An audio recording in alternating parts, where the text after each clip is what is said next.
Chapter 033 Gateways. Standing still in the empty living room inside Vazen's house, Zorian stared unhappily at the splatter of green gunk in front of him that was currently eating through the floor with an audible sizzle. One could hardly tell that, not too long ago, the acid slime in front of him used to be a stack of important documents stored in Vazen's safe. The merchant really didn't want anyone to take a look at these, it seemed. The operation started well. Everything started well. Not seeing the point of reinventing the wheel, Zorian used his past method of entering Vazen's home, then began dismantling the protections on the safe. Aside from the already familiar explosion trap, he also found a sleep trap which aimed to knock any prospective thieves unconscious the moment they touched the safe. He disabled both traps and, having found no further spellwork protecting the safe, immediately tried to remove the documents. He promptly triggered a mechanical mechanism that dumped some kind of powerful acidic mixture on top of the safe's contents. The good news was that he managed to avoid getting any of the gunk on his hands. Considering what the stuff was doing to the floor at the moment, it would have probably eaten right through his bones before he managed to get it off of him. The bad news was that he failed to salvage any of the safe's contents before the gunk ruined it. He managed to levitate the contents out of the safe, yes, but the gunk was almost like glue in the way it clung to the papers. He was unable to separate it from the surviving documents before it ate through them all and then happily continued to dissolve the floor beneath them. He shuddered. He was really glad he managed to yank his hands away in time to avoid getting any of that stuff on them.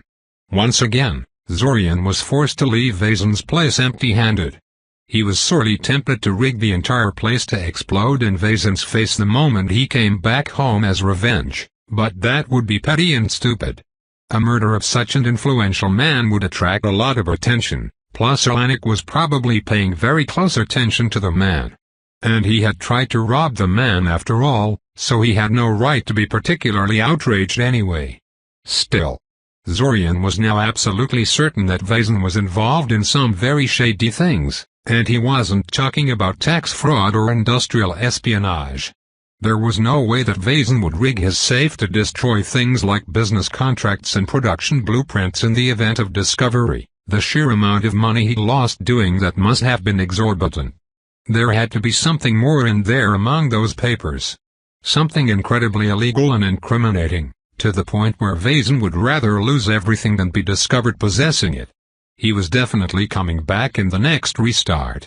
Maybe the man's misdeeds were unconnected to the Ebisan invaders gunning after Sioria or the group targeting soul mages around Yazov Veri, but somehow Zorian doubted it. It cost him nothing to check, in any case. Well, unless Vazen had even more horrifying surprises waiting for him should he overcome the second layer of his defenses. Next time he was bringing a 10-foot pole with him, because there was no way he was putting his hands into that safe anymore. Break. The day after he had survived the failed ambush just outside Alanik's temple, Zorian arrived at his next meditation session feeling more than a little bit apprehensive. And not just about the possibility of another ambush. He did not like the looks Alanik had been giving him when he was giving his statement, and Zorian was worried about what that meant for him. However, the lesson that day had been wholly unremarkable. There had been no second ambush, and Alanik gave no indication he was upset or suspicious of him. Thus, he put it out of his mind and decided to follow Alanik's example by carrying on as if nothing happened. Now, 3 days later, Zorian could safely say that had been a mistake. Being dragged into the temple courtyard for a test of his combat skills sounded suspiciously like punishment to his ears. As an aside, why did a temple have a battle arena in its courtyard instead of a nice, peaceful garden or something? Between that and the dungeons in the basement he was starting to get really dubious about this building's spiritual credentials. Not that I don't appreciate your help in shoring up my modest combat capabilities, but we really should be focusing on getting my inner soul side functioning, said Zorian, shuffling uncomfortably in place. You told me yourself that this skill requires total focus from me to master correctly. Alanik simply continued staring at him, silent and impassive, from his corner of the arena. And then he gestured with his staff at Zorian and threw a fireball at him. Zorian was not surprised at the attack. He had been expecting something like that, to be honest. What did throw him for a loop was that he chose that particular spell to open combat with. Fireball wasn't something you threw at a junior mage to test them, it was far too lethal for that. Even a stunted one was capable of killing a human on a direct hit, and a regular shield spell could not protect against it. No matter how powerful, it was still just a disk of force in front of the caster. The expanding sphere of fiery energy would just flow around it and envelop the caster behind it. The shock lasted for but a moment, however, and then he immediately erected a dome of force around himself, not just a shield, but a full-blown aegis that protected him from all sides at once. The fireball hit the dome not long after, and Zorian's view was momentarily blanked out by a blanket of fire. When the fire cleared, he found himself standing in front of Olenek again, the priest as silent and unmoving as he had ever been. His apprehension at the situation dropped slightly. The fireball had been a very weak one. He knew because one of the retired mages he'd helped in his aimless wanderings prior to his arrival in Yazovtvari had taught him how to get feedback from his defensive spells, and his aegis had held strong against a spell that should have taxed it to its limit. Zorian was sure the man in front of him could have done much better than that if he had wanted to. The fact he hadn't immediately followed up on his fireball with something to finish him off enforced the idea that this really was some kind of test. A very messed up, dangerous test, but he was kind of used to such things at this point. He sent a single magic missile towards Olenek. He could see the man scoff as he lazily raised his arm to block the puny attack, and suppressed a smile. Though it looked like a magic missile spell, the projectile was anything but. It didn't so much smash into things as erupt into a spherical wave of force, much like a fireball that used force instead of fire. A force ball, if you will. Olenek will almost certainly use a regular shield instead of a full aegis against a puny magic missile, and then the force ball will. The space in front of Olenek suddenly warped and shimmered, and Zorian's force ball promptly winked out of existence. A dispelling wave of some sort, if he guessed correctly. Damn it. Then Olenek decided it was his turn again, and Zorian was too busy dodging bolts of fire and incineration rays to focus on internal cursing. Zorian quickly learned that Olenek loved fire spells.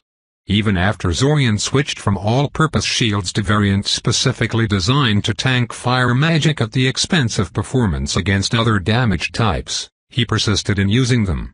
After his initial barrage of weak, fast casting, numerous fire projectiles failed to overwhelm Zorian. He switched to trying to steamroll him with gigantic, slow-moving spheres of fire that didn't explode and instead simply tried to envelop him in their flames. After Zorian managed to dispel them, he responded with more fireballs, and this time he wasn't holding back. Zorian tried to counterattack whenever he spotted an opening, but all of his attacks were neutralized with contemptuous ease. Trying to kick up dust and other visibility obstacles failed because Olenek could somehow cause a gust of wind to disperse such attacks away from him without making a single gesture or visibly exerting himself. Items were useless because he could telekinetically hurl all projectiles away from him with a simple sweeping gesture, and any magical projectiles were blocked, intercepted or dispelled. Even after Zorian started launching projectiles in complicated parabolic, zigzagging or spiral trajectories, the priest seemed to have no problems tracking them and responding. Finally, Zorian was nearly out of mana and decided to go out with a bang. He put most of his remaining mana into a ray of force that he promptly fired at Olenek's face. The attack would have killed the priest had it really connected, though Zorian knew it would never connect. Sure enough, the man simply sidestepped it and Zorian collapsed on the ground in exhaustion, his arms raised in surrender. "I give up," he panted. "Whatever point you wanted to make to me, you've done it. Though if this was all for the sake of showing me I'm not the biggest fish in the pond, you needn't have bothered. I'm well aware how screwed I'd be in a face-off against a veteran battle mage. The point was seeing how long it would take before you started resorting to lethal moves," Olenek said, walking up to him and offering him a hand. Zorian internally debated the merits of casting the shocking grasp spell and electrocuting the jerk, but in the end decided to be a bigger man and simply accepted his help in getting up. It probably wouldn't have worked, anyway. I'm rather disappointed it took until you were on your last legs to go for the killing blow. Oh screw you, Alanik! Snapped Zorian. What kind of nutjob tries to kill their opponent in a freaking spar? You? Alanik tried, a smirk dancing on his lips.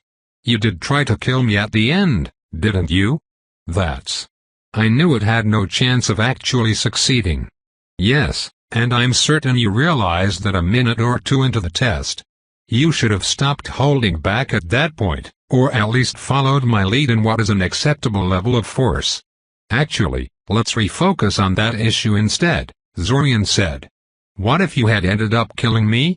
Some of those spells you tried to hit me with would have put me into a hospital for months if I hadn't tanked them. Possibly kill me outright. The skills I used to survive your test aren't something you had any right to expect of me.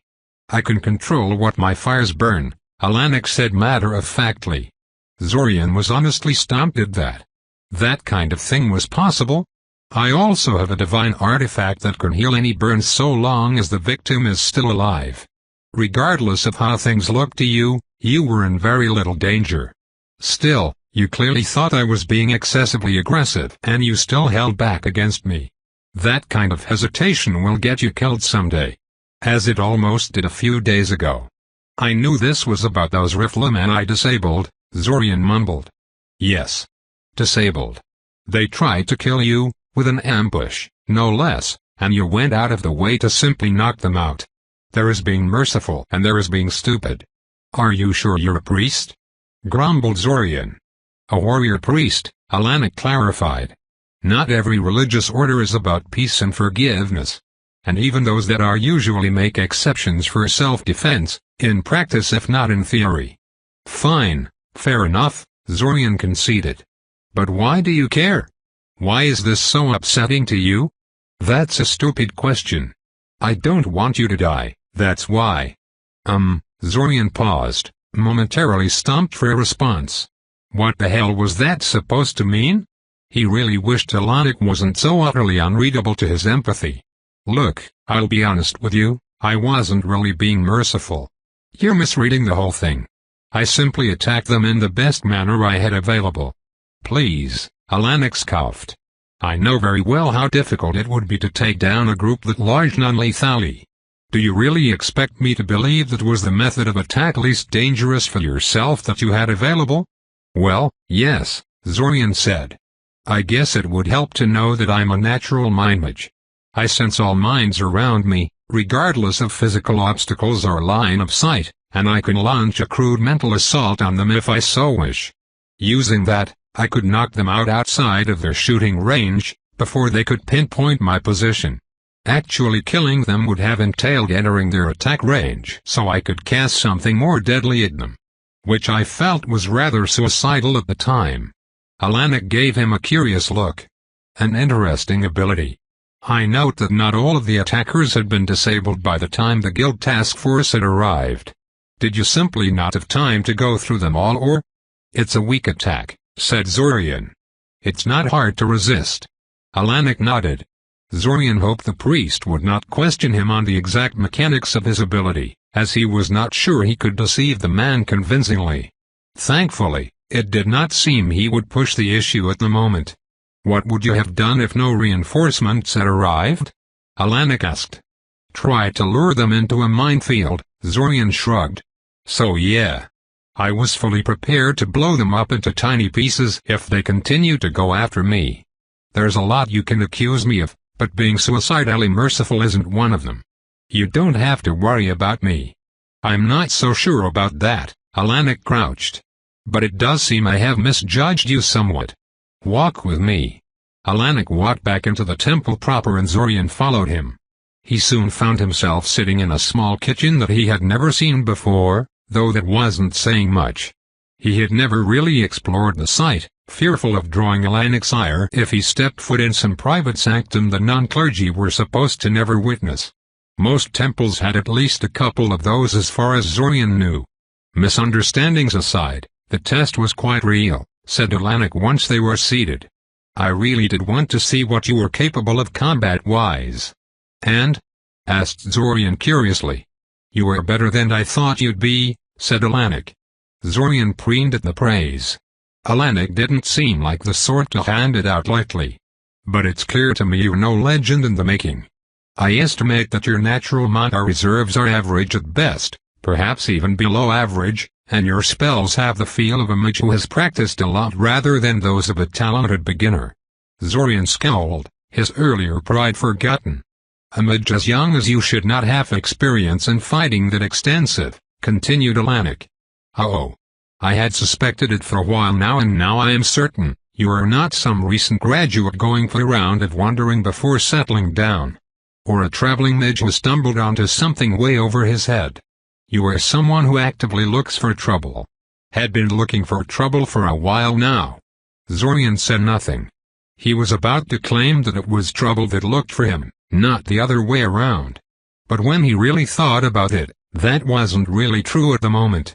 He really was looking for trouble right now. It was one of his core goals in Yazov Vary.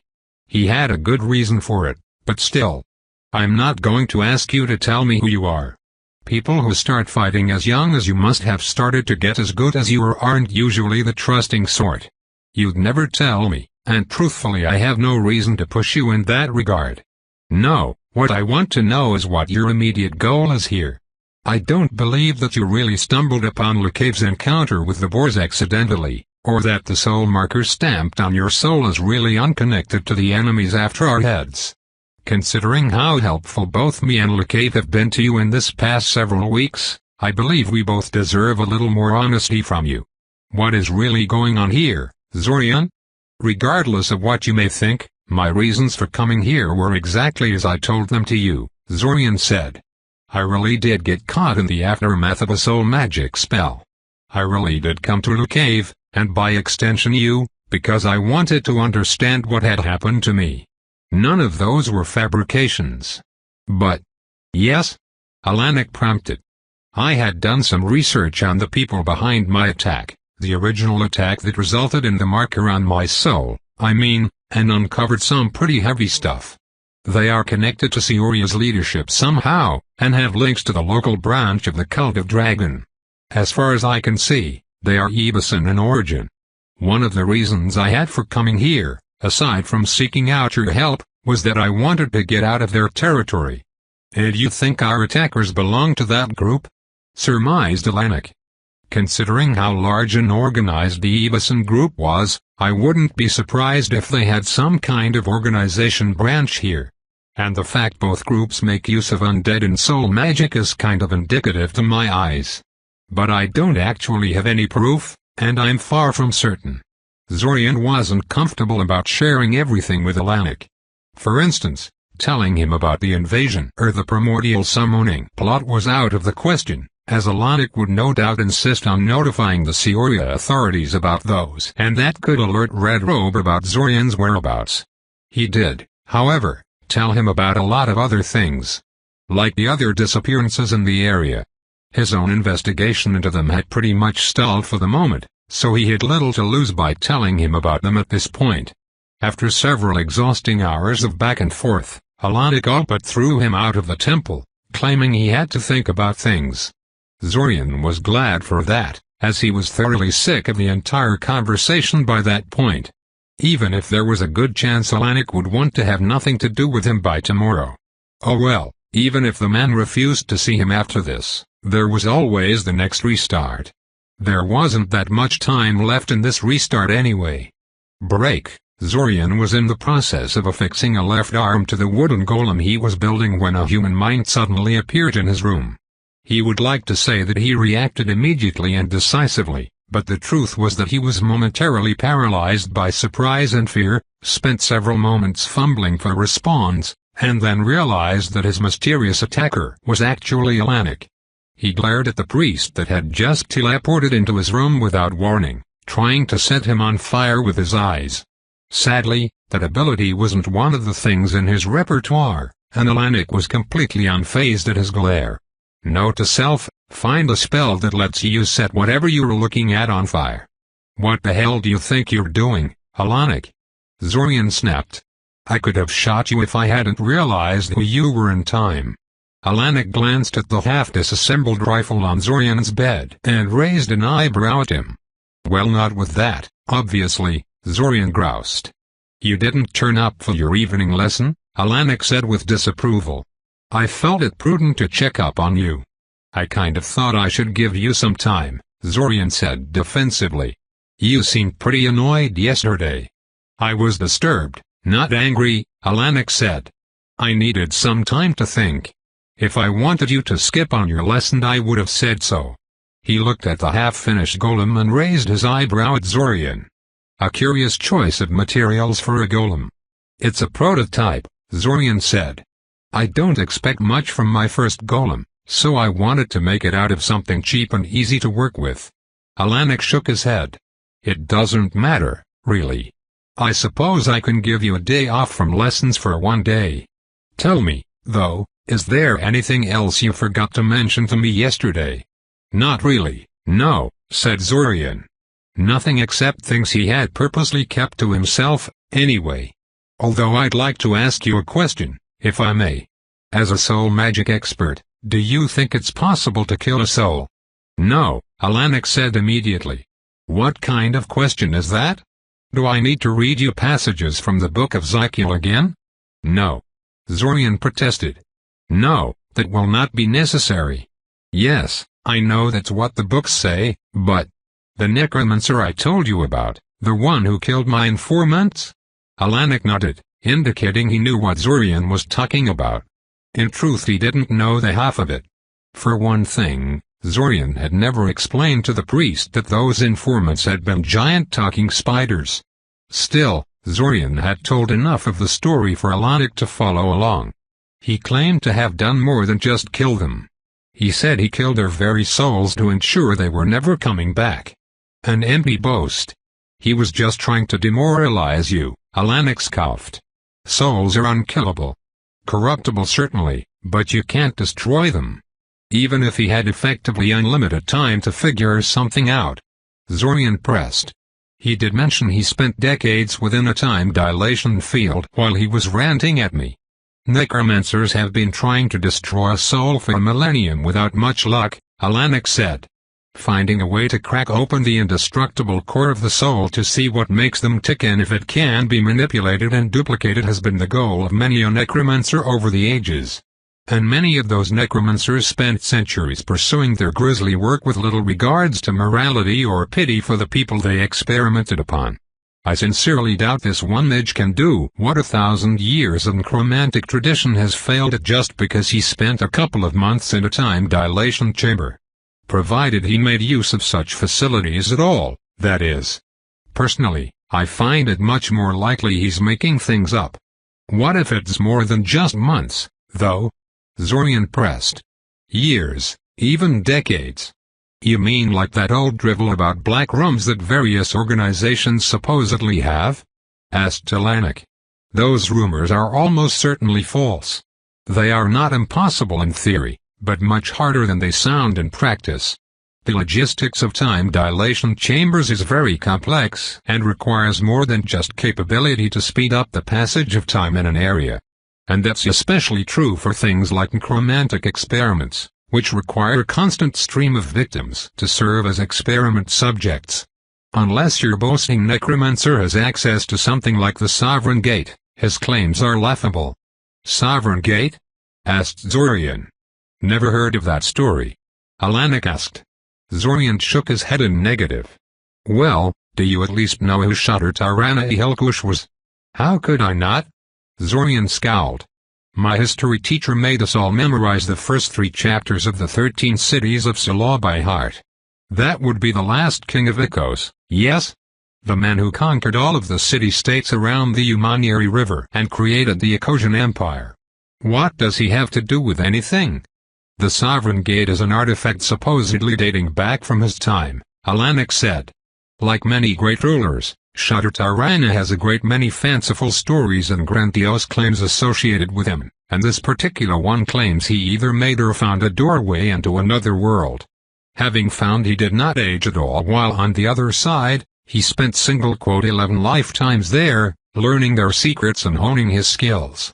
Eventually, He grew homesick and decided to go back home.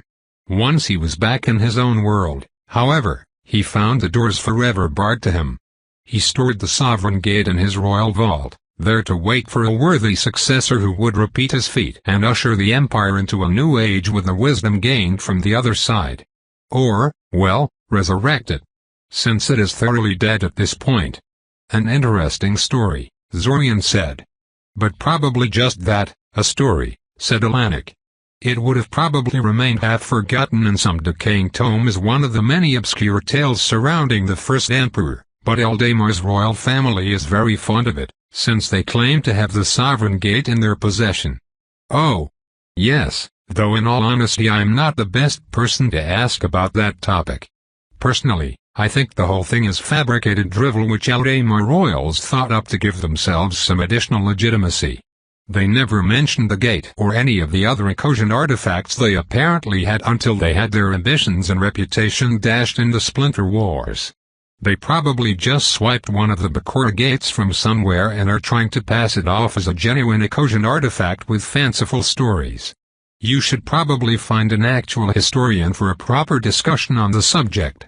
Fair enough, said Zorian. I was just curious.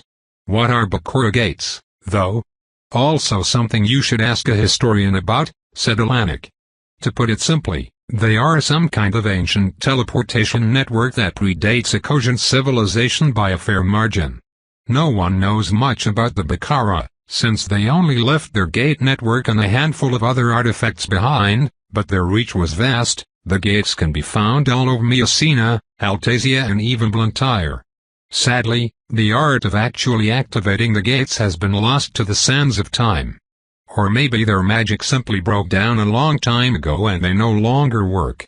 Regardless of the truth, they're mostly just historical curiosities now. Modern mages have their own teleportation network up and functioning, so most of the interest in the Bakura gates has dried up, at least on the mage side.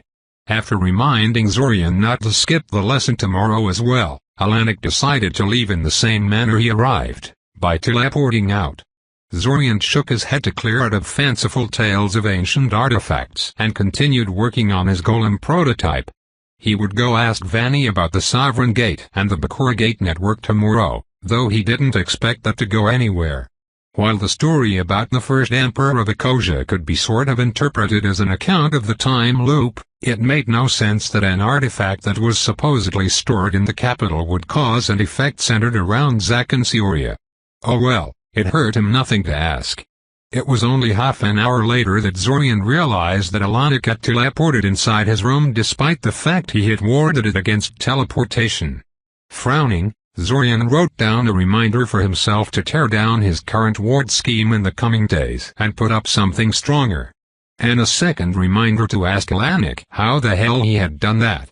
Break. Zorian had been worried that Vanni might not welcome him into his home the way he had the last time they'd spoken in the previous restart. After all, he hadn't spent the month visibly culling the winter wolf population like he had last time, and that seemed to have had great influence on him. As it turned out, he need not have worried. The man was as friendly and helpful as ever, though also just as talkative and prone to digressions. Ah, Alquanabassa, the Isle of the Exiles, said Vanni. A fascinating place and a fascinating topic. I wrote a book on the Necromancer's War, you know? Not an easy topic to write about in an objective manner, since so many are ready to dismiss them as monsters and criminals out of hand. Zorian made a sound that could be possibly interpreted as agreement, though really, his opinion of Ibisons couldn't possibly be lower. Perhaps if he hadn't repeatedly witnessed all the killings and destruction in Sioria he might have felt some pity for them, but as it was, they really were dangerous scum in his eyes. Unaware of Zorian's inner musings, Vanni launched into a protracted explanation of the causes behind the Necromancer's War. He spoke of succession disputes in several prominent houses and royal families that developed when their leaders turned themselves into lacays and vampires, and their heirs realized they would never inherit their birthright because their parents would never die of age alone. He spoke of the common people, who hated necromancers with a passion, and resented being ruled by the undead. And finally, He spoke of Eldamar's desire for supremacy, and how they were all too happy to prove their authority over all of Altasia by getting involved in every dispute they could find in order to place people more sympathetic to them in leadership positions. Finally, it all came to a head when the kingdom of Salamnon, back then in a personal union with Eldamar, rose in rebellion against their king, supported by Rhea and Namasar. When they lost said rebellion, they were forced to issue a blanket ban on necromancy by the king of Eldamar, or else forfeit their lands to the crown. The ban, if enacted, would gut the entire military of Salamnon, which made great use of undead in their army at the time, as well as force a number of prominent aristocrats to hand over their titles to their children and go into exile. The necromancers in Salamnon refused to accept the treaty and raised an army of their own, bolstered by the part of the Salamnonian military that still felt they had a chance to win if they continued fighting. Soon, they were joined by other forces that resented Eldamar's growing power, the remaining Kusky tribes that still retained some military might, the remains of which governs the undead aristocracy of other countries that saw the way wind was blowing and wanted to overrule the precedent that would see them similarly disposed of, as well as a number of opportunistic actors that felt they had more to gain by siding with the necromancers than with the king of Eldamar. The necromancers' war had begun. The necromancers soon showed themselves to be cruel and merciless opponents, and the atrocities they committed against captured villages and defeated soldiers shocked the continent.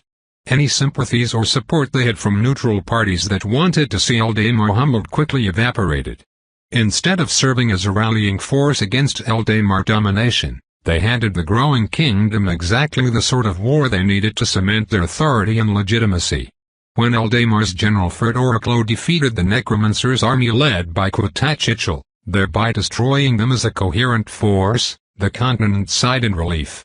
The kingdom of Eldamar rewrote the map in their favor, and were seen as heroes for it instead of tyrannical aggressors, and the surviving parts of the necromancers' army fled to the frozen island in the north that would be henceforth known as the Isle of the Exiles, Alquanabasa. The king of Eldamar graciously agreed not to pursue them to their new home.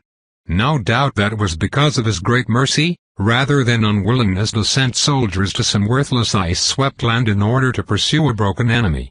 Then again, considering it took more than 100 years before the exiles started making trouble again, Zorian supposed he couldn't blame him for his reasoning. Hell, he still wasn't certain what the Ebasans hoped to gain with their destruction of Syria. He supposed if their leadership was composed out of immortal undead they might have personally participated in the necromancers' war and were still bitter about it. Well, I hate to interrupt such a fascinating story, but I was really hoping to ask you about some historical artifacts, Zorian said when he finally spotted a lull in Vanny's discussion.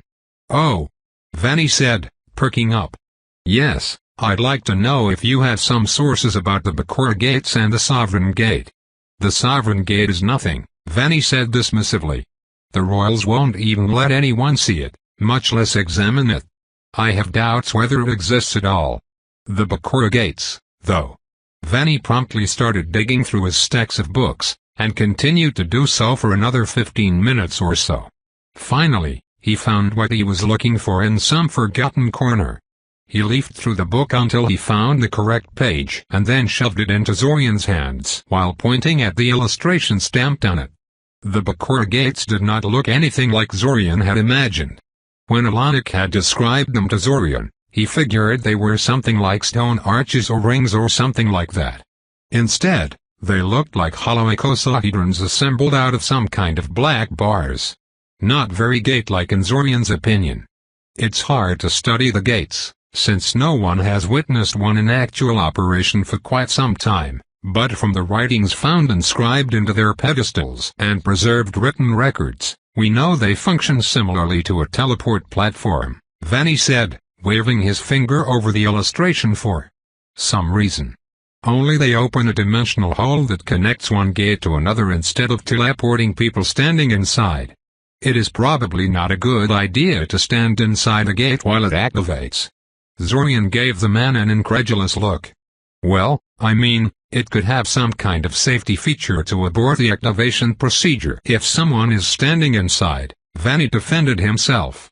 Anyway, the bars are likely stabilizers, making sure the rift stays open long enough for people to step through. They sound really powerful and exotic. I'm surprised there's so little interest in them, said Zorian.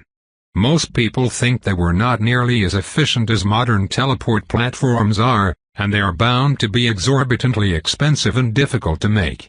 The gate spell is almost certainly reverse-engineered from Bakura gates, back when people still knew how to activate them, and it is pretty much the pinnacle of dimensional magic that very few mages can cast safely. Teleportation magic, on the other hand, is relatively accessible and cheap. In the end, it all comes down to the fact they are currently inert and nobody knows how to use them. If, indeed, they can be used at all in modern times. They are the oldest magical artifacts that we are aware of. It is possible they broke down a long time ago. How many of them are there? Zorian asked. Hundreds are known, Vanny said. Only gods know how many more remain undiscovered in some distant jungle or mountain peak. The Bakura really love placing those gates all over the place, it seems. I actually think I have a map of all the recorded gates in Altasia. It took more than half an hour for Vanny to find the map in the mess that was his house, but he did produce it in the end. Zorian studied it curiously, immediately noting one particular location. Sioria has a Bakura gate? He asked incredulously. How? Where? I've never heard anything about that. Oh, that. Vanny snorted. I almost forgot about that. That gate is deep within the lower levels of the dungeon beneath Sioria, very far into the dangerous levels. It would be suicide to go there for most mages, so nobody studies that one to my knowledge. Researchers interested in the gates have safer locations to set up camp at. After studying the map for a while and failing to find anything really notable, Zorian thanked Vanny for his time and left. The Bakura gates were kind of interesting, but he didn't see how they could be connected with the time loop. Another dead end as far as he was concerned, but at least he didn't waste too much time on this one. Break! Zorian's eyes abruptly shot open as a sharp pain erupted from his stomach. His whole body convulsed, buckling against the object that fell on him, and suddenly he was wide awake, not a trace of drowsiness in his mind. Good morning, brother. An annoyingly cheerful voice sounded right on top of him. Morning, morning, morning. Zorian gave Kirill an incredulous look. What? Why was he here? The summer festival was still days away, and the last thing he remembered was peacefully falling to sleep. Did Zack die prematurely again, or was he killed in his sleep without even realizing it?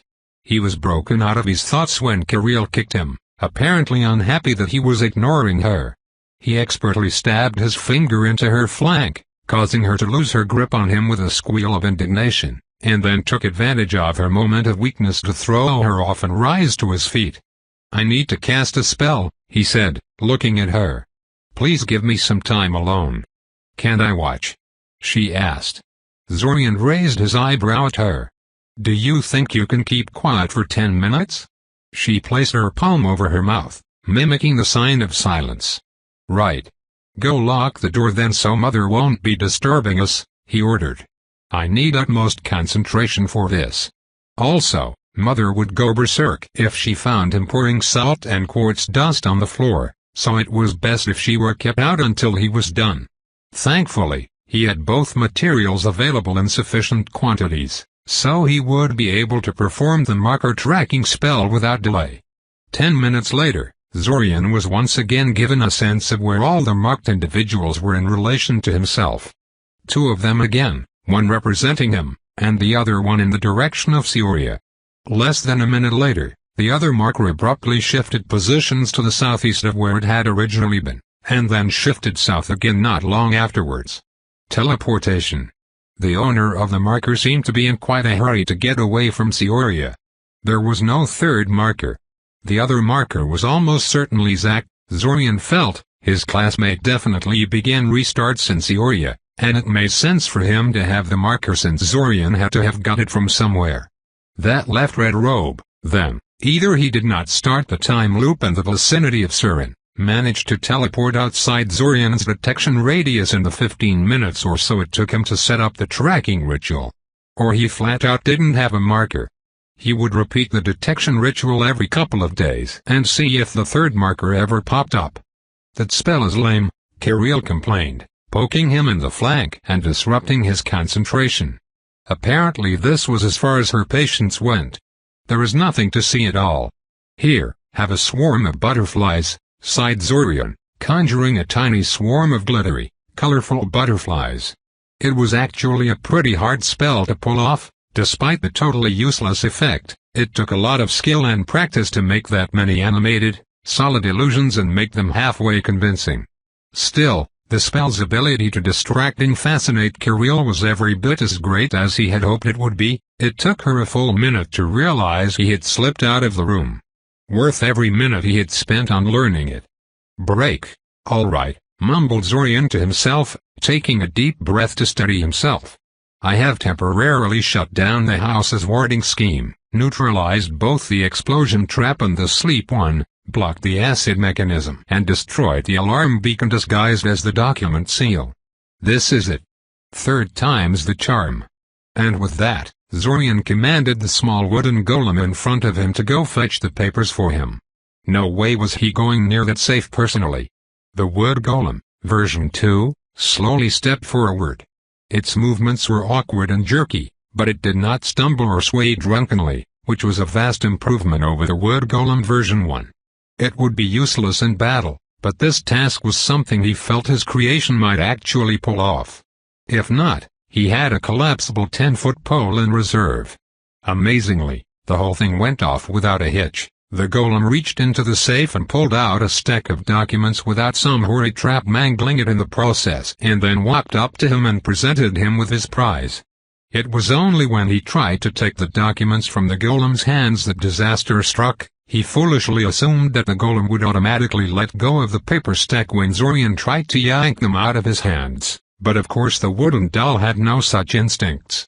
It was too slow to release its grip, and ended unbalanced when Zorian unwittingly yanked it forward. Before Zorian knew it, the entire stack of papers was sent tumbling through the air and ended up strewn all across the floor of Vazen's living room. Zorian half expected the papers to suddenly burst into flames out of sheer spite, but they thankfully remained intact. Just completely scrambled out of order, probably requiring him to spend hours sorting them out.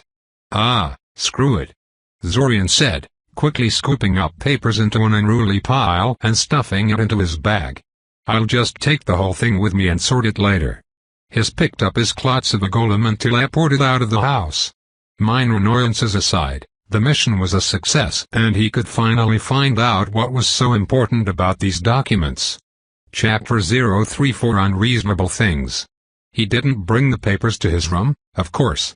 He was confident that there was no tracking spell on anything in the stack, but he was also confident that Vazen would try to divine the location of the papers the hard way once he noticed the theft. He might even succeed, in which case Zorian didn't want them to be near anything that would automatically implicate him in the theft. No sense in taking that risk when he could simply store the papers elsewhere. Elsewhere, in this case, meant outside Nyazov Vary. That way the papers would be out of range of virtually every divination spell cast from inside the city.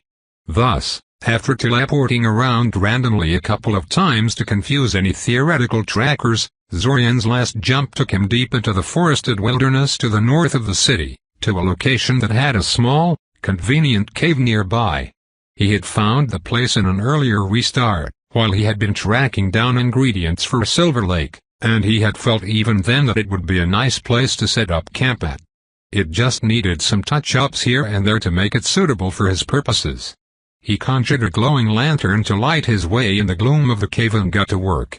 After a quick casting of an area-wide spook animals spell to drive away all the bats and vermin that had taken residence in the cave, he set about using alteration magic to clean the place up and make some shelves and reading surfaces out of the rock. A while later, after he tested things for comfort and stability, he decided that stone chairs perhaps weren't the best idea and instead constructed some basic furniture out of the fallen branches he found in the surrounding forest. There, good enough for his purposes. Now comes the hard part, he spoke to himself. It was time to start constructing the warding scheme for the place.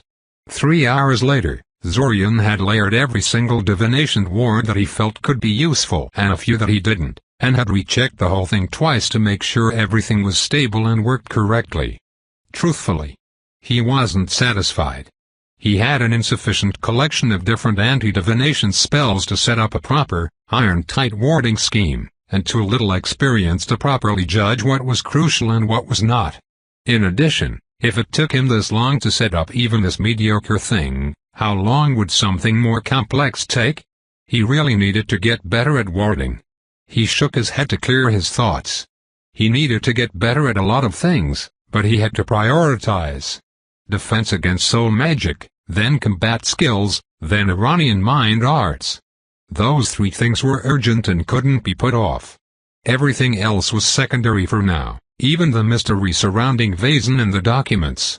If stealing the documents resulted in his early death, despite the many precautions he took, well, he would just have to set the whole thing aside until he was done with his current main goal, wouldn't he? No, his current defenses would have to be enough for now. He placed the papers he stole from Vazen on the nearby stone table he'd made from the cavern floor, sat down on a chair he'd fabricated from wooden detritus he'd dragged into the cave and began to read. Hours later, when he was finally done reading and organizing the whole thing, he seriously contemplated burning the whole stack down and scattering the ashes in the wind. Safer that way, and probably more than a little cathartic. He had expected to find something heavily incriminating, but this was something else entirely. Why did the man keep all of his incriminating correspondence in one convenient place, anyway? If it had been Zorian in his shoes, he would have destroyed all the letters once he read them so they couldn't be used against him. Was Vazen keeping them as possible blackmail material or something? If so, that was kind of ballsy of him, considering what kind of person the man was dealing with. Said person being Sadamir Kondre, the mayor of Nyazov-Veri. Because of course it was the goddamn mayor that was behind everything. No wonder that telling the police about the disappearances never went anywhere. Even if somebody had seriously looked into it, they would have been told pretty quickly to drop the case by their superiors. Local governors in peripheral areas such as these were basically tiny tyrants that could do as they pleased, so long as they made sure not to piss off the wrong person or stir up trouble. Not that knowing who was responsible for the disappearances shed any light on the man's motives. When all was said and done, Vazen was merely the guy supplying Sadamir with various illegal materials and occasionally hiring shady people in Sadamir's place so the mayor couldn't be implicated in the deal. The merchant didn't even know about most of the disappearances as far as Zorian could see. In fact, Vazen's shady dealings with the mayor seemed to have been much more benign until about 3 months ago, when the man suddenly upped the game and started demanding much riskier merchandise, in far greater quantities, as well as started arranging full-blown assassinations like the ones directed against him in Atlantic. One could tell from the letters that Vazen was getting progressively more disturbed and annoyed at his customer for escalating things like that, especially since Sadamir refused to elaborate on what had caused this sudden change.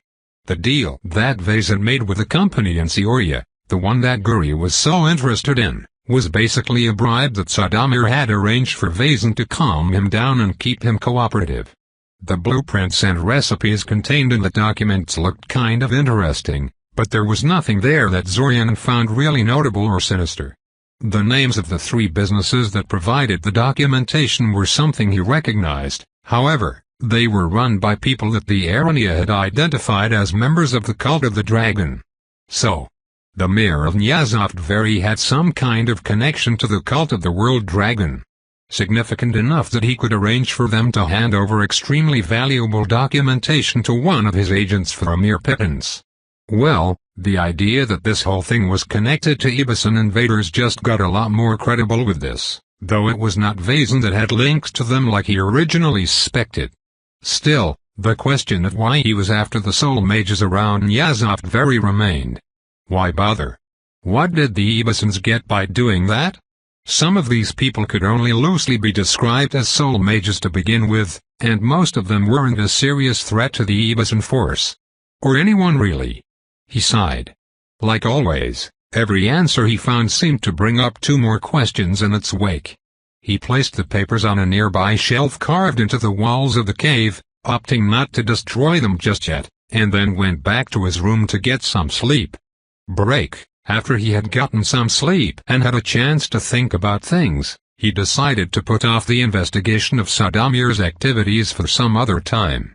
No sense in stirring up the hornet's nest further when he could just wait for some future restart in which he never stole Vazen's documents and nobody knew they were even being threatened by someone. However, as days passed without incident and nobody ever tracked down the documents to his little forest hideout, he began to relax. He didn't restart the investigation or change any of his plans, but he figured this would be a nice, relaxing restart where nothing of real note happened. He slowly absorbed Alanic's lessons in personal soulsight, fiddled with his wood golem version 3 in his free time, and made sure to cast the marker detection spell at least once per day. No change. The spell never showed anything except 2 markers. And then, 2 weeks into the restart, he woke up in the middle of the night to see a black-clad figure with an obscured face and a knife in their hand standing over his bed. Later on, he would wonder what had tipped him off that he was in danger, but in that moment he simply reacted. Without bothering to structure the magic into any real spell, he reached out to the blanket covering him and flung it at the assassin in a crude burst of telekinetic force. The man, probably. The build suggested a man, stumbled back as the blanket collided with him, not really hurt but surprised at the maneuver and disoriented by the sudden blindness. Zorian scrambled to his feet, barely managing to get upright before the assassin succeeded in throwing the flimsy fabric off of him and lunged towards him. 3 knife swipes later and Zorian was sporting a deep gash on his arm and a bleeding scratch on his cheek and knew for a fact that he had no chance against the man in a physical confrontation. He frantically searched the room with his eyes, trying to spot something to help himself with, and admitted to himself that soundproofing the room may have been a slight mistake. Only slight, though, because even if he could scream for help he doubted anyone would be able to reach him before the assassin was done with him. No, the bigger mistake was that he opted to sleep with his rod of magic missiles and shielding bracelets in his desk drawer instead of taking them with him to sleep.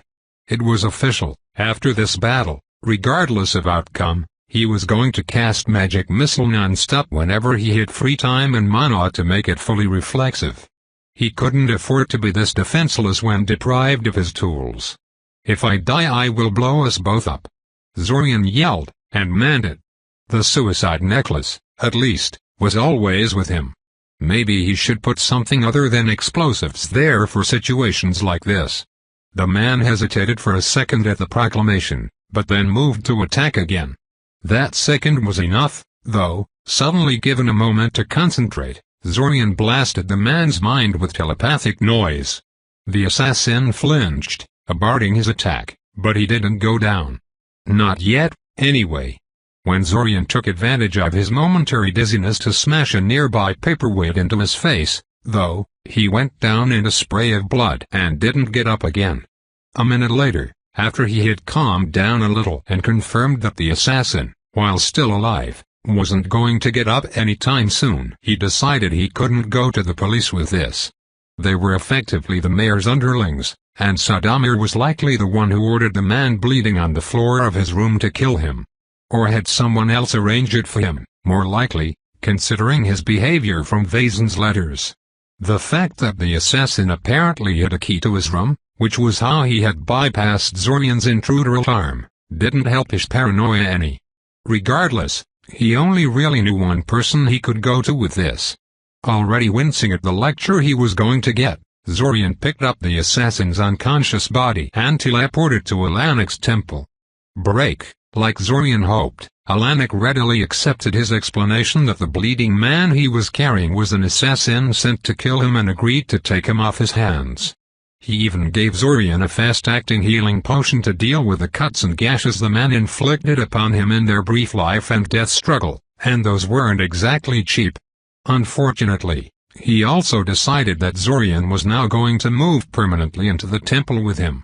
According to Alanic, he had been expecting something like this to happen ever since Zorian stopped his and Lucave's killings earlier in the month, and this was all the proof he needed that Zorian wasn't safe out there. Who's to say the attackers won't try again and succeed? No, as far as the warrior priest was concerned, Zorian had to be on constant guard until the situation was resolved. Zorian really hated that idea, as it meant being effectively under house arrest for the remainder of the restart, but Alanik made it clear there was no way to blow him off without also losing his help in mastering personal soul perception. So that was that. Despite his misgivings, however, it turned out to be something of a blessing in disguise. Since there was not much to do in a small, barring temple, Zorian found himself spending most of his time endlessly casting magic missile in an effort to make it faster and more reflexive. He did make a promise to himself, after all. In any case, those efforts attracted Alanik's attention, and he agreed to give Zorian advice on how to improve his combat magic. Admittedly, Alanik couldn't help him much in his self-imposed goal of making magic missile reflexive. That was just a matter of sufficient repetition. Instead, most of his help centered around squeezing the most out of fire spells, which appeared to be his specialty. Thus, whenever Zorian got sick of repeatedly casting magic missile, he worked on mastering the plethora of minor fire spells whose mastery Alanik claimed would increase his ability to wield fire in combat. One made a thin ring of fire around the caster, making the prospect of melee difficult for enemies unless they were willing to get burned. Alanik claimed a skilled caster could increase and decrease the radius of the ring from moment to moment, cause it to split into several weaker rings for better coverage, as well as move the center of the ring's alignment up and down along the caster's body. The second conjured a small flock of fully autonomous, sparrow-sized birds made out of fire to harass the enemy. That one was supposed to be practice for weaving animation magic into fire spells, as the usefulness of the spell depended entirely on how well animated the birds were. And so on, and on, and on. Alanik knew a lot of minor fire spells. Only 20? Alanik asked. Come on, kid, I know you can do better. Zorian ignored him, patiently herding the 20 marble-sized fire orbs into gentle orbits around himself. Casting the spell itself was super easy. Controlling the 20 conjured fire orbs simultaneously was not. I don't want to tire myself out too quickly, Zorian said, testing his control over the orbs by having a couple of them fly out of formation. He had already given himself a nasty burn the last time he used the spell by accidentally slamming one of the fire orbs into the back of his hand and was not looking forward to a repeat performance. The ability to direct the orbs as you wish was an interesting advantage, but that also meant there was little in the way of safety features inherent in the spell. I'll run out of mana too quickly if I start summoning 50 fire orbs all at once. You shouldn't be casting the spell a lot anyway, Alanik said. Sustaining the orbs is by far cheaper than constantly recreating them. The point is to take control of them, and recasting the spell doesn't help you with that. You're just letting your fear of getting burnt control you. Well yeah, I don't want to accidentally burn my eyes off or something, protested Zorian. Alanik sighed and shook his head. You're too tense for this. Take a break and we'll continue this tomorrow. Zorian immediately dropped the spell in relief. No matter what Alanik said, he did not like that spell. Still, Alanik was the fire magic expert here. Can't I ask you something? Asked Zorian. Alanik casually waved his hand, telling him to get on with it. Is it true you can selectively burn targets with your spells? That is, flat out exclude people from being damaged by your fireballs and the like. Ah. I suppose LeCave told you about that, Alanik mused. Yeah, sure, let's go with that. Yes, that is something I can do. More than that, actually. It is nothing you would care to learn, however. It is a difficult skill that requires a lot of specialized training. Years of it. Unless you intend to specialize in fire magic, and you strike me as a generalist mage, to be frank, I would not recommend worrying about it. He smiled. Besides, by the time you mastered something like that, the pocket meteor spell you are currently struggling with would be a joke to you, so it's hardly a shortcut to not getting hurt with that. Figures, Zorian said. But you know, a simple fire ward would make that spell a lot safer to practice. Why can't I use it on myself before casting the spell again? Danger sharpens the spirit, Alanik said airily. You'll learn faster and take things more seriously with the threat of horrific burns hanging over your head. but mostly I just wanted to see how long it would take you to remember you can do that." "Ugh," Zorian grunted. "You're evil." There were no further attacks for the rest of the restart, and this particular one ended right on schedule instead of being cut short like the previous one was. The marker detection spell never displayed a third marker in its detection radius, despite Zorian casting it several times a day towards the end. Break. For the next 3 restarts, Zorian deliberately avoided making any ripples and focused on growing his skills. Not a very exciting time, but by the end of it he was finally able to cast Magic Missile quickly and easily without any external aid. He had also mastered personal soul sensing well enough that Alanik started teaching him his arsenal of protective soul magic. In addition to that, he learned a plethora of new fire spells, made some improvements to the wooden golem design he was exploring, and practiced the rest of his combat arsenal on the monstrous wildlife living in the wilderness.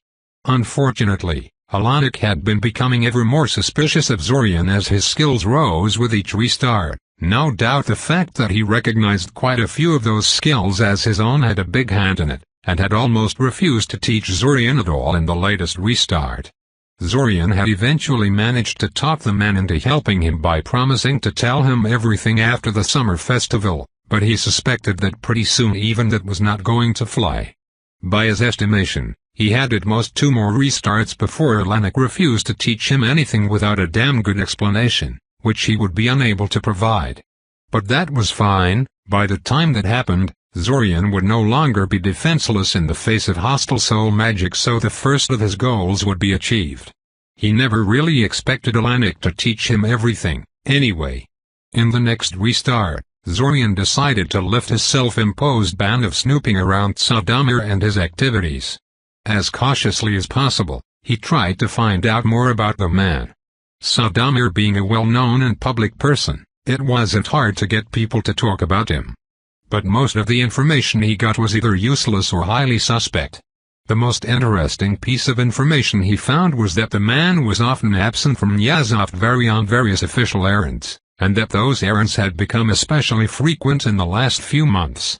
This was in line with Vazen's letters, which also claimed the man had changed his patterns radically in the last few months. When simple questioning failed to produce any new results, Zorian decided to be a little bolder and investigate the link between Vazen and the mirror. He didn't want to deal with Vazen himself, but fortunately there was no need to. Vazen wasn't a one-man operation like Guri, he had other employees, and those other employees didn't have the same paranoia and level of security that Vazen did. They brought stuff home from work to look over later, left their keys cunningly hidden behind nearby flower pots, and rarely had any sort of magical defenses. One of them even kept a detailed daily journal with all sorts of interesting tidbits and remarks. Probably the most interesting thing he found out from Vazen's employees was that he regularly sent mysterious packages to a place called Iascu Mansion, a place that his employees were pretty sure didn't actually exist.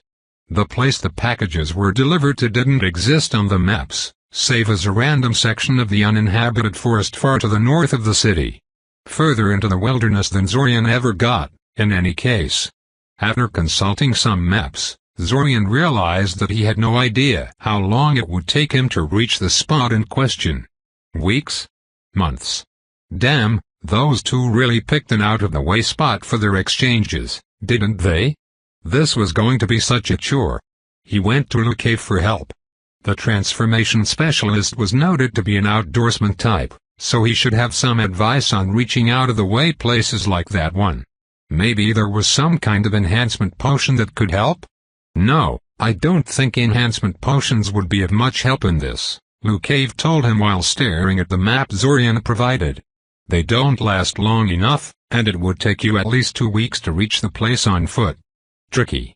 Maybe it's just my bias showing, but have you considered simply shapeshifting into a bird and flying there? I haven't, said Zorian, surprised. The idea never occurred to me. How complicated would that be? Not complicated at all, but perhaps a bit pricey, Luque admitted. You would probably need to waste a potion or two to grow accustomed to flying and moving in your new form. Maybe more, depending on how fast of a learner you are. Birds are very different from humans. He handed Zorian his price chart, and quickly pointed out the bird section. "I recommend the eagle, personally," Luke said. "Good flyer, excellent eyesight, and big enough that few things will dare attack you. Plus, it's an eagle, what's not to like? Not like you need to be inconspicuous where you're going." Zorian looked at the price tag attached to the eagle transformation potion. It was doable. He could buy 3 of those if he had to, though he hated using up most of his savings like that. Even though he knew they would be back at the beginning of his next restart, it just felt wrong to fritter them away. He spent years saving that money, damn it. Besides, what if he needed those savings later in the restart for some reason? "I guess I could try that," Zorian said. "Incidentally, do you pay money for some rare animal that can be found deep in the forest?" "Huh, no. If it can be found in forests around here, I'm more than capable of getting it myself," Luke said. "Sorry. Though if you are willing to risk your life in the local dungeon, there are a few things I would be interested in paying good money for." Break. Gliding upward on an updraft of warm air, Zorian surveyed the landscape around him with impossibly sharp eyes.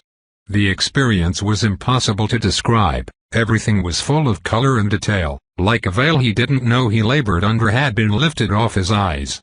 It reminded him of the time his parents had brought him to the doctor for an eye checkup and he was told he had to wear glasses. His father had been so disappointed about that, but the moment Zorian had donned the little pieces of glass on his face he knew he never wanted to take them off. This was just like that time, only even more extreme. If he tried, he could discern individual leaves on a tree from a mile away. The houses in the distance that would have been nothing but blurry blocks to his human self were instead rendered with perfect clarity, right down to that old tomcat hiding in the shadow of a chimney on that one house. Being an eagle, Zorian decided, was awesome. Weird, but awesome. He flapped his wings a couple of times to change directions, wobbling dangerously for a moment. He still wasn't much of a flyer, truth be told, and the less told about his landings the better. Thankfully, big birds like eagles spent most of their time in the air gliding and catching air currents, so he could get by. He fixed his eyes forward, in the direction of where Iasqua Mansion was supposed to be, and set off into the wilderness. Flying over trees got boring pretty fast, though, even with ridiculously enhanced eyesight, the leafy canopy of the forest obscured the surface from scrutiny pretty effectively, so there was nothing to see for the most part. He could see snow-capped mountains in the distance, the infamous winter mountains that dominated the landscape of central Altasia, which were said to be the source of all ice and snow by some, an icy, merciless heart of winter that woke up once a year to cover the land in frost until it was inevitably beaten back by the forces of summer, winter giving way to spring. Zorian would like to call that superstition, but for all he knew there could actually be a kernel of truth in that, like an insanely powerful ice elemental living there or something. There was very little known about the mountains, largely because of how dangerous they were. Exploring them was about as safe as trying to map lower reaches of the dungeon, and not nearly as rewarding. Finally, Zorian approached his destination. He had been worried he would miss the spot, since he didn't have a map and everything sort of looked the same to him from his vantage point, but he needn't have worried. Iasqua Mansion was very obvious and easy to spot. It wasn't, like he suspected, some inconspicuous clearing or standing stone that Vazen and Sadamir used as a drop-off point. It was, in fact, an actual mansion. Zorian circled around the building a few times, trying to comprehend what he was seeing. The mansion gleamed white in a sea of green, somewhat worn down by the ravages of age and nature but clearly livable and cared for. Aside from the mansion, there was also a small warehouse attached. The warehouse appeared to be of much more recent construction, however, it had no moss on the roof, there were no cracks on the walls that his enhanced eyes could see, and it was far blockier and utilitarian in construction. Zorian had no idea why somebody would build this thing here. If it was a fort or an observation tower, he could understand. But who would want to build a luxury dwelling this isolated and exposed to the dangers of the north? Sadly, his contemplation was interrupted when the crows that dotted the trees around the mansion took exception to his presence and 100 angry caws filled the air. Zorian focused on them momentarily. Though the birds were small and distant, the eyes he currently possessed had no problem in discerning their features. They weren't crows. They were larger, and their pitch-black feathers had small red decorations and an almost metallic sheen to them. Iron beaks. The hell birds of the north. Zorian didn't fancy his chances against one of those in this form, much less against the huge flock stationed around the mansion. Though now that he thought about it, he could probably cast magic missile in this form now, couldn't he? He might be able to bring down a couple of them before the rest tore him apart, then. That wouldn't get him anything, though, so he stopped circling around the mansion and put some distance between himself and the iron beaks until they finally stopped making noise and threatening gestures. He wondered what he had done to upset them so much. He supposed they just didn't like a large predator circling menacingly around them. Well, no matter. Landing right next to the mansion would have been a poor idea anyway. Very exposed, and probably warded too. He searched the surrounding area for an open space he could land at without breaking his neck. Transfer of injuries between real and shapeshifted forms was weird and inconsistent, but Locate assured him that being killed in one form means you're definitely dead in the other as well, and finally found a clearing some distance to the west of the mansion. A little bit farther than he had hoped for, but beggars can't be choosers. After a frankly embarrassing landing that saw him face-plant into the grass, Zorian transformed back into human form and spent several minutes memorizing the place so he could use it as an arrival point for future teleports. That done, he set off towards the mansion, hoping to get a closer look. He already missed the eagle's awesome eyesight, but some things were better done from the ground, and this way he would actually be able to teleport away from danger and make himself invisible. As far as he knew, Iron Beaks had no magical senses, so an optical cloak should be enough to evade their attention. He was right, the Iron Beaks took no notice of him while he inched closer to the mansion, cloaked in an invisibility spell and an aura of silence. Before actually scouting the place, however, a pack of winter wolves burst into the scene, led by a particularly huge specimen. Unlike the rest of the pack, the alpha didn't have a white pelt. His was silver and shiny, and his mind felt different from the rest. Stronger, deeper, more complex. Sapient. Zorian stood frozen, watching the group with dread. 22 winter wolves led by an unknown super special sapient variant. Fuck, he just had to push his luck, didn't he? No way would they be fooled by his spells, considering how sensitive canine noses were. Except, they kind of were fooled. At one point the silver one suddenly stopped and started scanning the tree line, and Zorian's heart skipped when its eyes briefly passed over Zorian's location, but then the moment was gone and the pack moved on and disappeared somewhere on the other side of the mansion. A minute later, when he was sure they were gone, Zorian slowly retreated into the surrounding forest and teleported away. Break. Zorian decided to leave the Asco mansion alone for the moment. He was virtually certain they were connected to the Ebeson invaders now, and definitely intended to get to the bottom of that place at some point. However, he had a feeling that investigating the mansion as he was now would probably involve a lot of dying. Plus, he had a hunch that the mayor was a necromancer, and definitely had one underemployee even if he wasn't, so losing a battle there might have more serious consequences than a premature restart. No, if he wanted to go there he had to finish Alanic's lessons first and greatly increase his combat skills, at minimum. Instead, now that his time with Alanic was coming to an end, he had to step up his effort to improve his combat magic so he could go talk to the other Arania tribes and learn the secrets of their mind arts. There were a lot of reasons why that was important, but the one that drove him the most was the possibility of unlocking the matriarch's memory packet that still remained in his mind. The memory packet wouldn't last forever, Zorian knew. It was stable for now, the matriarch having pulled out all the stops to make it as resilient and durable as possible, but it would unravel and fail in time, and all the memories locked within would be gone.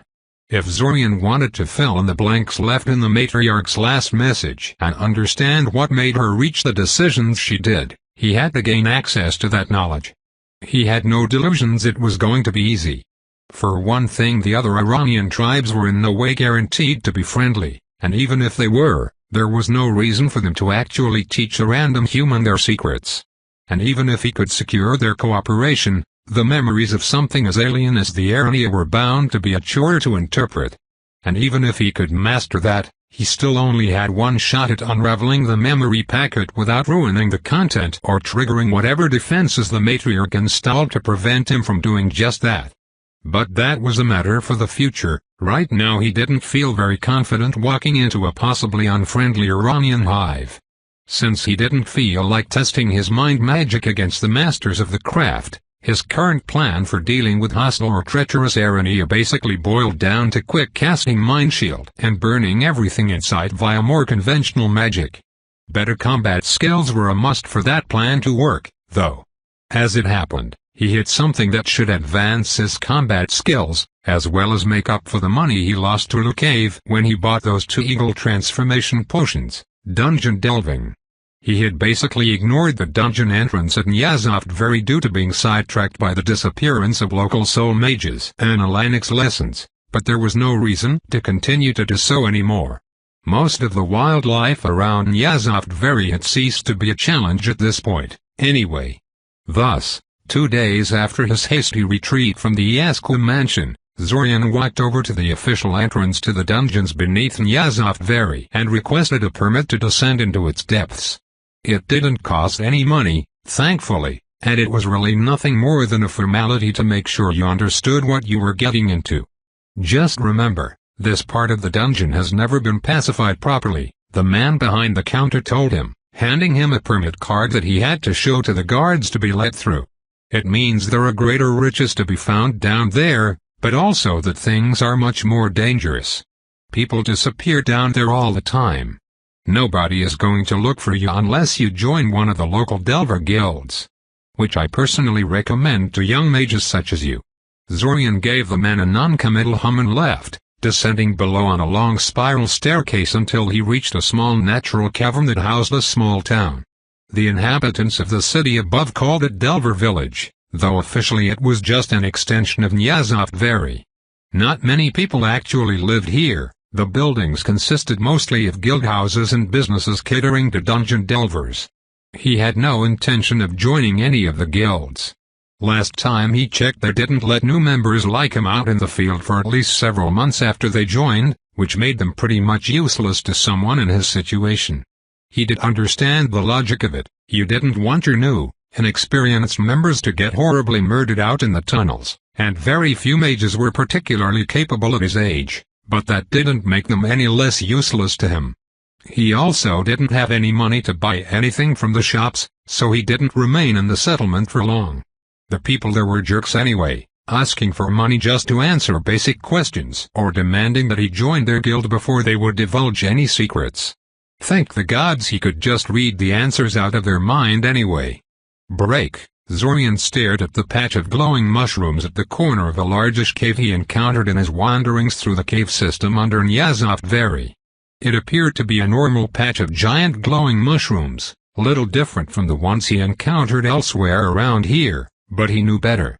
He wasn't fooled.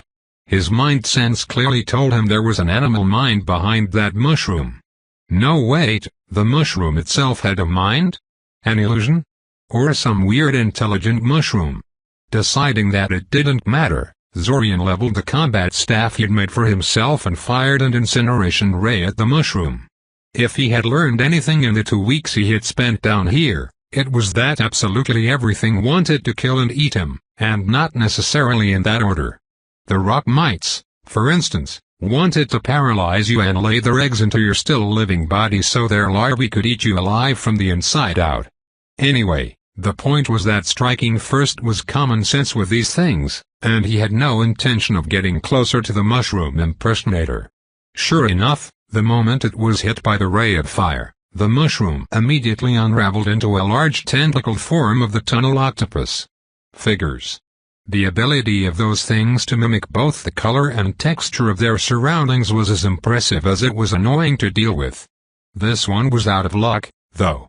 Caught off guard by the devastating fire attack, it flailed its tentacles about briefly in panic before collapsing dead on the floor of the cave.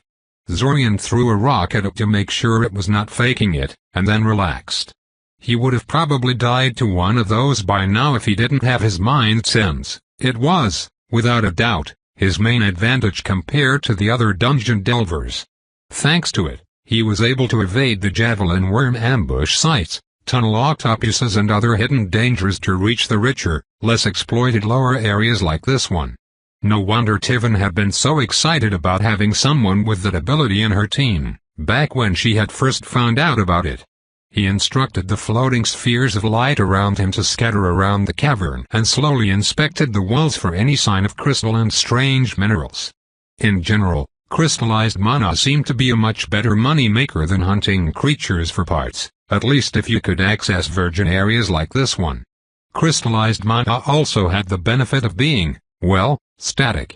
If he found some in a particular place on this restart, it stood to reason that it should also be there for every subsequent one as well. That meant that, if he could map out where they were over several restarts, he should be able to blitz through a bunch of known sites in just a few hours and get an enormous cash infusion at the beginning of every new restart. Especially if he learned how to filter through dungeon interference and became able to teleport while inside it. Sadly, his inspection found nothing in this cavern.